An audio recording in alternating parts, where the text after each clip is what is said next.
right, we are back. So I lost my train of thought, and probably smart to pause it so the file sizes aren't too big.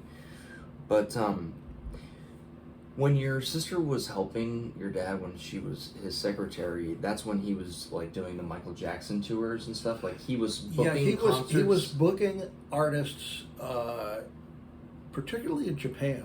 That's right. He had a lot of Far East connections. Tom Nakamura. Yeah. Well. Yeah. Is that right?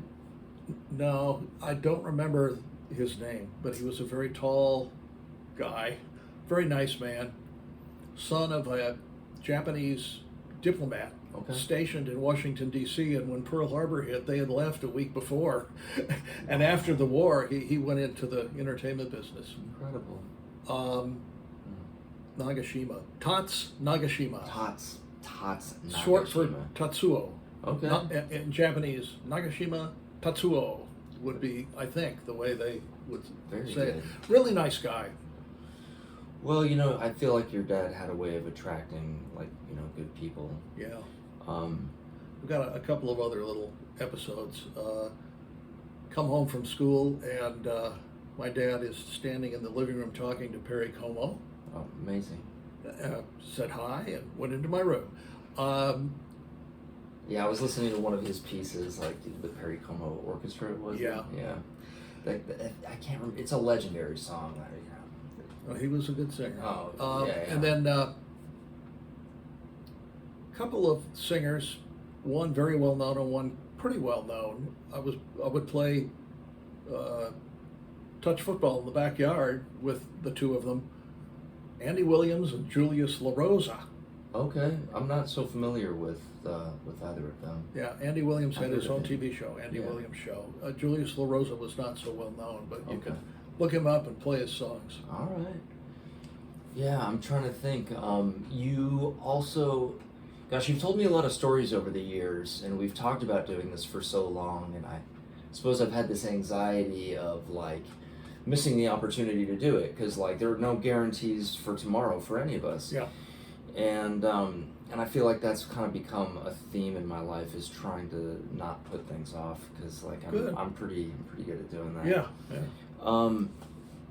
You mentioned that what am I spacing on his name? Man in Black, Johnny Cash.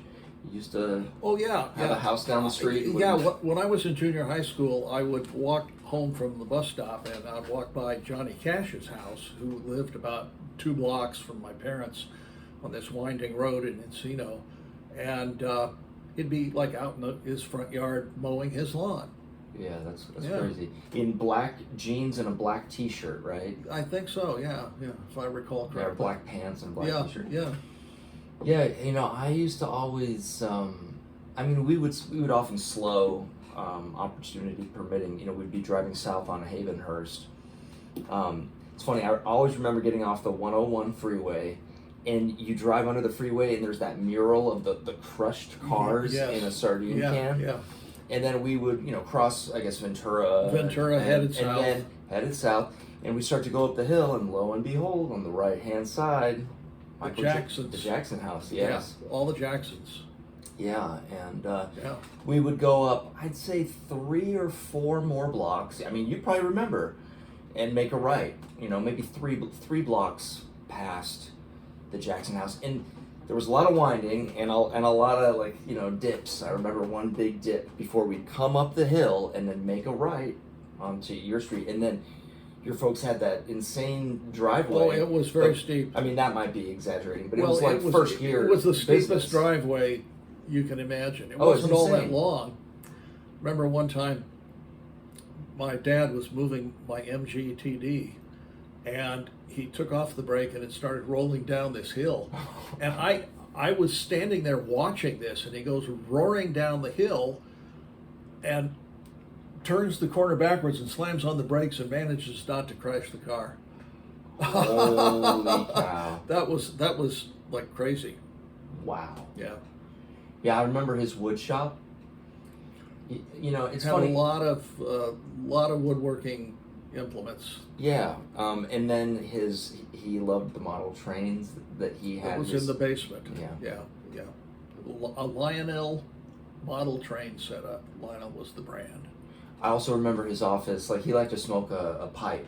Yes. And to me, like a pipe actually like kind of leaves an aroma that to me is not nearly as offensive as cigars or cigarettes. Yeah.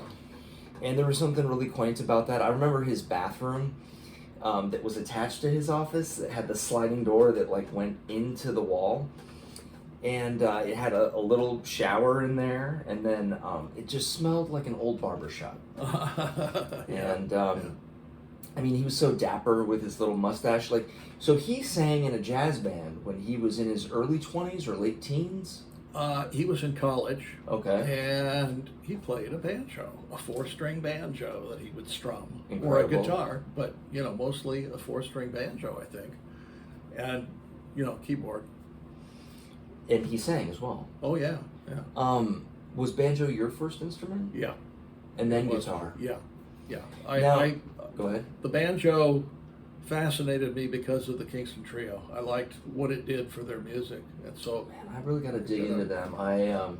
I've listened to some of their stuff, but really not enough. Like obviously, you kind of distill certain artists, like their influences distill through them, and like I'm a huge, as you know, Brian Wilson fan. Thanks to you, love the Beach Boys. I know that was one of his favorite bands for the vocal harmonies, right? Definitely runs in the family. Like, Kelly plays, Corey plays, Molly plays. Yes. I play a little.